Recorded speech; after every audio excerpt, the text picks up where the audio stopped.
की मुखबिरी भी की।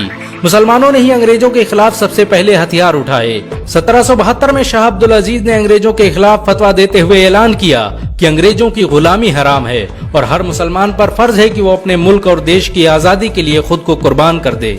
1857 में होने वाले विद्रोह की प्लानिंग एक मुसलमान मौलवी अहमदुल्लाह शाह ने की थी। वो भारत के अकेले इंसान थे जिन पर अंग्रेजों ने 50,000 रुपए का इनाम रखा था। यह रकम इतनी बड़ी थी कि राजा जगन्नाथ ने पैसों की लालच में आकर अहमदुल्लाह शाह की मुखबिरी कर दी और अंग्रेजों ने उन्हें शहीद कर दिया। बहुत कम लोग जानते हैं कि 1857 में शहीद होने वाले 90% लोग मुसलमान थे।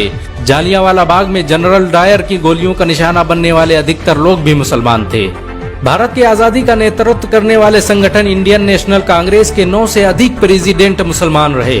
गांधी जी ने अफ्रीका में जहां वकालत की पढ़ाई की, वो कॉलेज भी एक भारतीय मुसलमान का था और वह जब भारत में आए तो उन्होंने आजादी के लिए अली ब्रदर्स के साथ काम करना शुरू किया जो कि मुसलमान थे।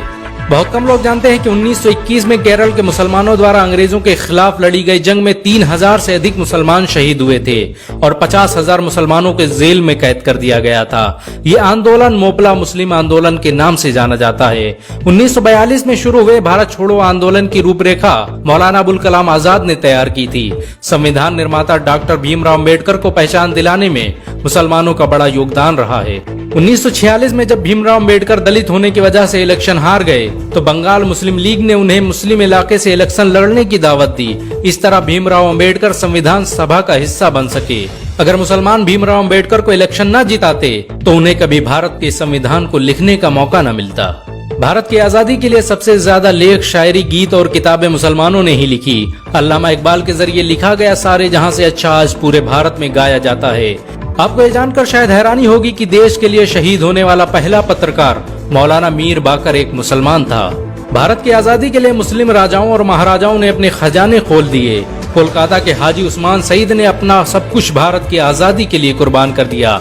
हाजी उस्मान की अमीरी का अंदाजा इसी बात से लगाया जा सकता है कि 1920 तक कोलकाता में बनने वाला हर स्कूल और हर बड़ी बिल्डिंग उन्हीं की थी। कोलकाता के पहले सुपर स्टोर कैश बाजार की बुनियाद हाजी सईद ने ही रखी थी, लेकिन बाद में उन्होंने अपनी सारी दौलत देश को दान कर दी और खुद एक किराए के घर में रहने लगे। अमीर हमजा और अब्दुल हबीब यूसुफ मरफानी जैसे मुसलमानों ने अपनी अरबों रुपये की संपत्ति देश की आजादी के लिए कुर्बान कर दी। सुभाष चंद्र बोस द्वारा अफगानिस्तान में स्थापित की गई सरकार में 9 में से 5 मंत्री मुसलमान थे। भारत की आजादी के लिए देश भर में मौजूद मस्जिदों को किलों की तरह इस्तेमाल किया गया। इन मस्जिदों में सुबह शाम हर वक्त भारत की आजादी के लिए ऐलान हुआ करते थे।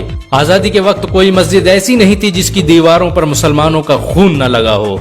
इन सब के अलावा ऐसे करोड़ों मुसलमान हैं जिन्होंने भारत की आजादी और उसकी अस्मिता के लिए अपना सब कुछ कुर्बान कर दिया। सच तो ये है कि भारत की आजादी मुसलमानों के बगैर मुमकिन न थी। भारत आज भी आजादी के लिए मुसलमानों का एहसानमंद है। अगर एक मुसलमान होने के नाते आपको गर्व महसूस हुआ हो तो इस वीडियो को लाइक और शेयर जरूर करें। ऐसी और वीडियो को देखने के लिए हमारे चैनल को सब्सक्राइब करें, घंटा जरूर दबाएं।